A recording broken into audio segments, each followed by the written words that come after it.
Assalamu alaikum students. Today we will discuss the important topic of international business, and that would be international human resource management.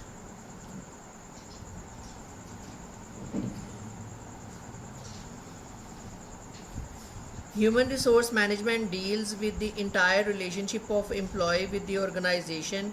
When applied to the international setting, the human resource management functions become international human resource management.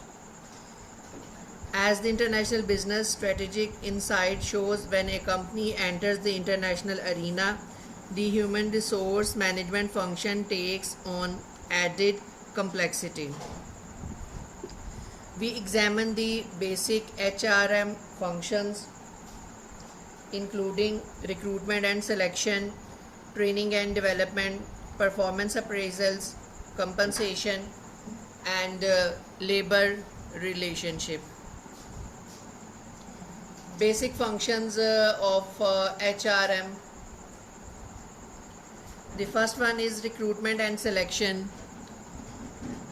Recruitment refers to the process of identifying and attracting qualified people to apply for vacant position in an organization. The recruitment stage usually begins with a company's assessment of its need in terms of human resources. The company then decides how it will make potential applicant aware of the job vacancies. There are wide variation in preference for recruiting around the world. For all type of positions all over the world, mostly companies use a variety of methods to recruit. These include, among others, applications and advertisement placed in newspapers or on the internet, internal job posting, where companies post a list of vacancies on their websites, or internally, use of private or public agencies, and use of recommendation from current employees.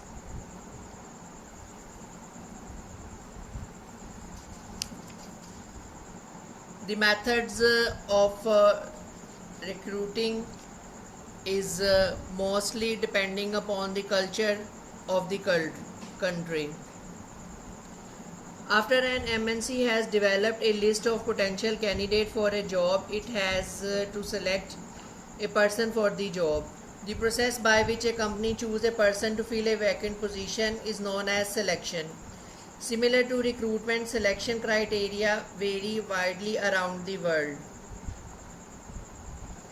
Mostly the multinational companies or even smaller companies has the aim of selection practices is to gather credible information on the candidate's job qualifications, previous work experience, for performance on tests, and perception of qualifications from interviews, help inform human resource managers about the applicant's qualification.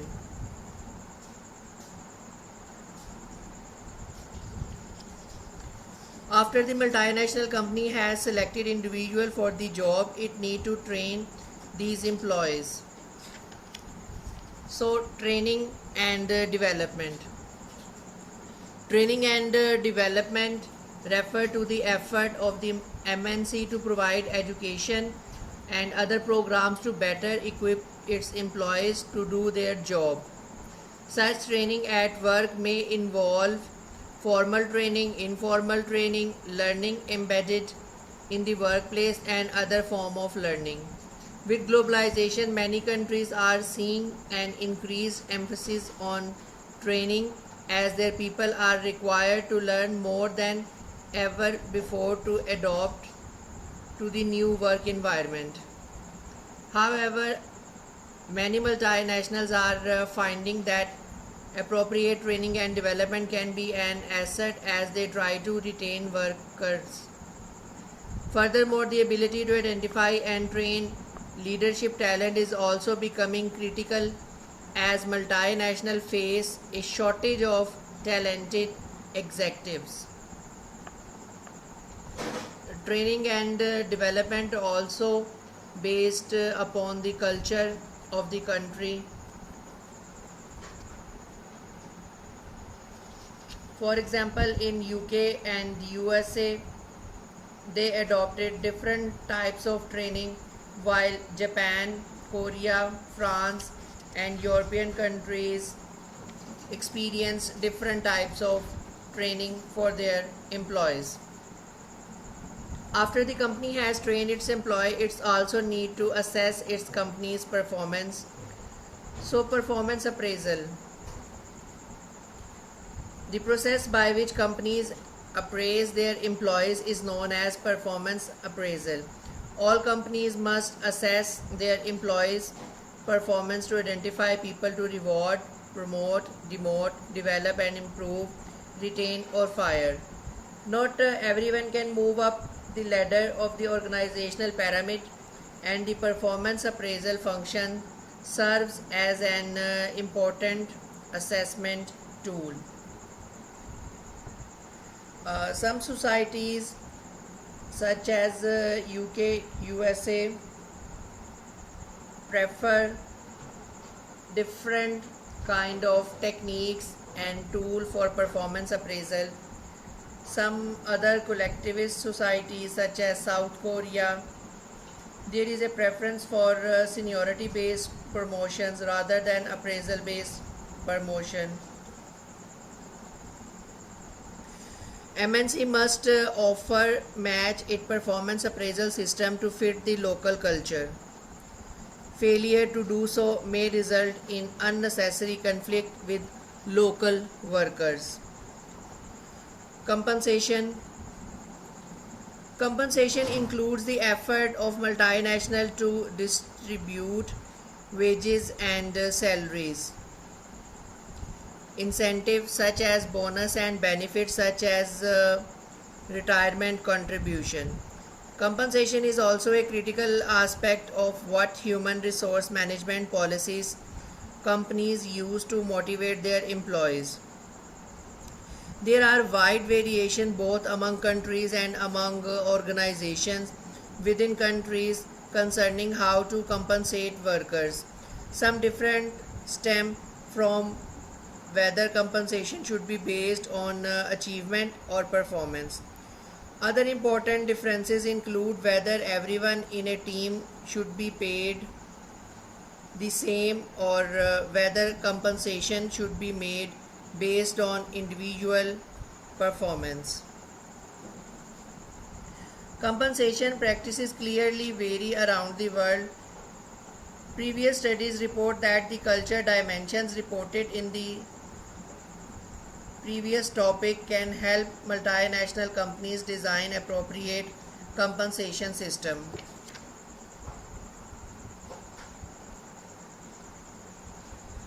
Labor relation. Labor relation is indeed the basic HRM function. MNCs often have to take into consideration the labor relation in the various countries where they operate in order to effectively manage human assets. Labor relations provide an indication of the relationship between companies and their employees and the degree to which employees influence the company's operations. There are wide variations in the patterns of labor relation in different nations. These differences in patterns stem from cultural factors as well as historical factors. Historical factors such as the state of technological development during early unionization and the time when governments recognized the legality of unions influence current union structure and activities. Management views of labor relations also differ from country to country. For example, the union and culture of union are different in USA as compared to Germany. In Germany, labor unions are more powerful and have an important influence in what companies do. At the company level, industrial democracy in Germany gives many workers equal representation on the board of directors with those elected by the shareholders. In fact, co-determination means that management provide workers with a share of the control of the organization reserved traditionally for management and honor in the USA. In Germany, co-determination exists at two levels. At the plan level, workers elect the works council. This group has certain prerogatives supported by law. Some decisions are shared with management, such as selection criteria. Some management decisions can be voted, such as reassignment.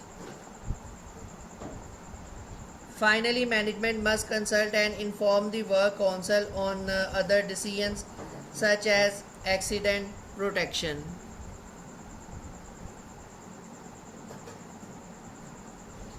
How can labor relation affect a multinational operation? Consider the above country regional focus on South Korea.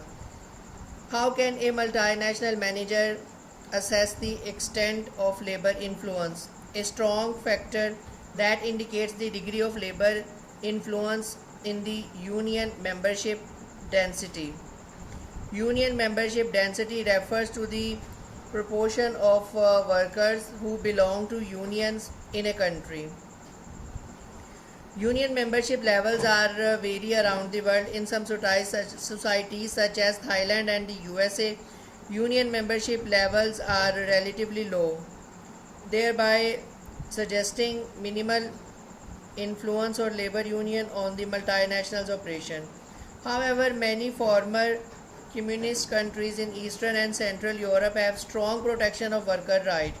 It is therefore not surprising to see high level of union membership density of countries such as Hungary, Poland, Slovakia and Russian Federation. Although these countries have opened themselves to foreign investment, labor still has important influence on company operations. Other countries such as Brazil and Mexico also have the significant influence labor has on companies' operation. It is interesting to note that in many European countries such as Austria, Denmark, Belgium and Norway, the union density levels are high. Despite the high union membership density in some societies, recent trends suggest that labor unions and their ability to negotiate higher wages are weakening. As the world economy globalizes and there is declining local support for labor unions, more workers are being pursued to accept local wages. Furthermore, the increased emphasis on technological invention and innovation can the willingness of multinational to start operation in other locations are also decreasing union influence. Although labor union influencing is diminishing, MNCs have no choice but to adapt to local labor practices and tradition when they hire local workers. As a result, the impact of dealing with unions and related labor laws must be considered in any strategic decisions regarding locating in any other country.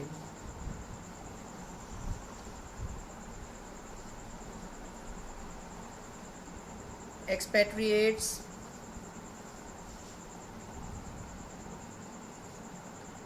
as MNC's human resource policies must take into account several types of employees in the multinational organization.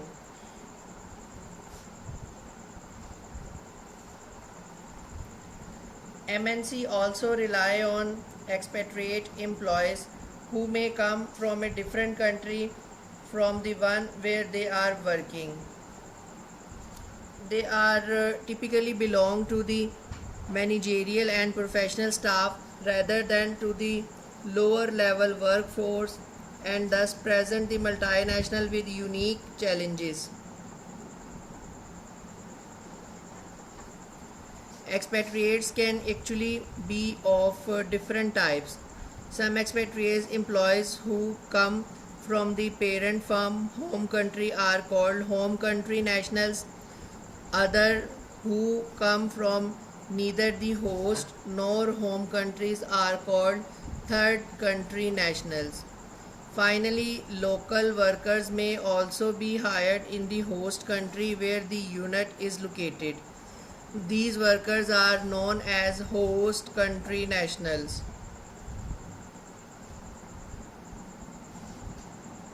Cost of expatriates.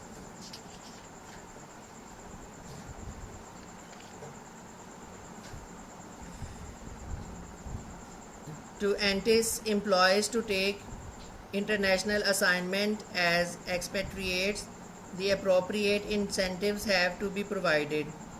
Often, expatriates are middle or upper level management who have to be encouraged to take international assignment.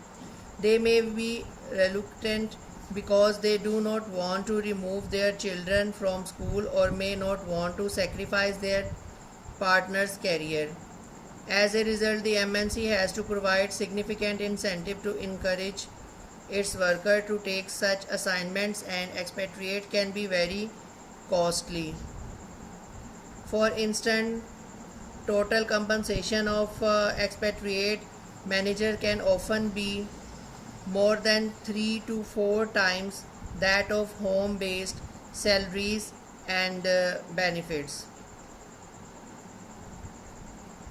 An expatriate manager with a base salary of $100,000 and a family of 4 can cost as much as $360,000 in Tokyo,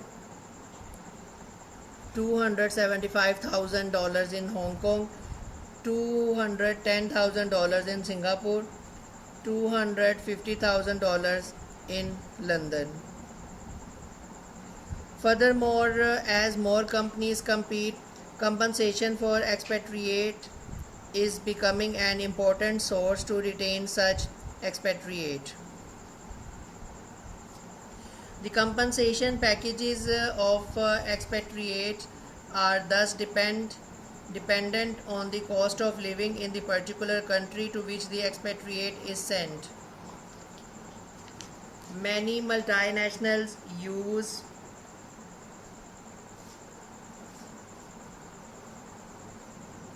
this cost. Despite this high cost, expatriate failure remains high. What is expatriate failure?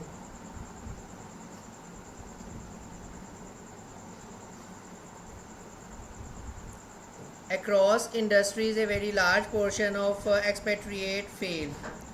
Expatriate failure occur when the expatriate decide to return to his or her home country before the international assignment is over. Failing to meet the expectations of the MNC, current research points that failure rates are very high, at around 16 to 70% expatriates actually failing depending on the host country. Expatriate failure can be extremely costly for companies. Recent estimates suggest that each expatriate failure can cost a multinational around $1 million. Expatriate failure also results in indirect cost for companies. Such departure may result in loss of opportunities in and knowledge of the foreign markets. Other indirect costs can include loss of market share and damaged relationship with clients and local government officials. An important aspect of the failure to adapt is culture shock. It refers to the anxiety or stress that is caused by being in a new and foreign environment. Ensuring expatriate success. Adaptability relates to an individual's ability to learn from experience and to use new experiences to improve. In addition to the ability to adapt, recent research suggests that expatriates need to have high emotional intelligence. Emotional intelligence refers to being aware of oneself, understanding and relating to others, and being empathetic and managing one's emotions. Emotional intelligence is seen as a critical factor in determining how an expatriate can adapt to the new environment. Expatriates who have high emotional intelligence are more likely to relate well with other local managers and can also use emotions to better deal with the situation. A final aspect of expatriate success is dealing with the repatriation. Expatriates typically face the repatriation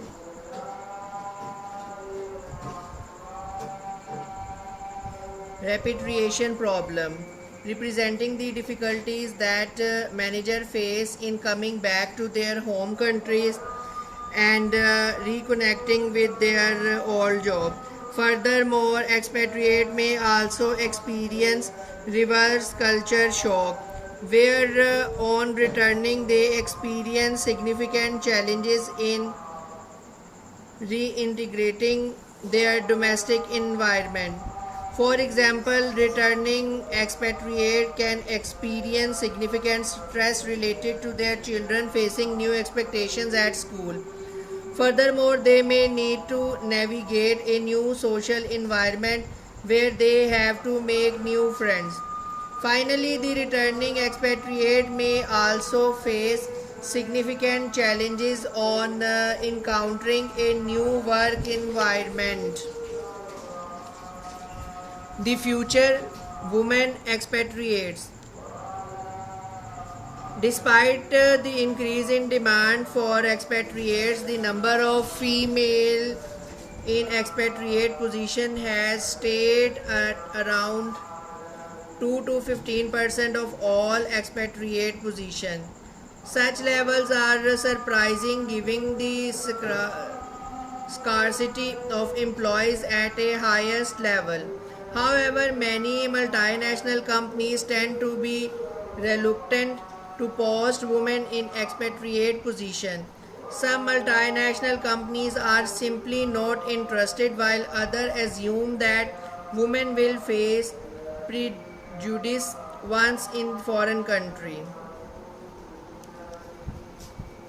For instance, Adler found that many companies simply assume that women are not interested in international assignment or that managers are reluctant to send women abroad.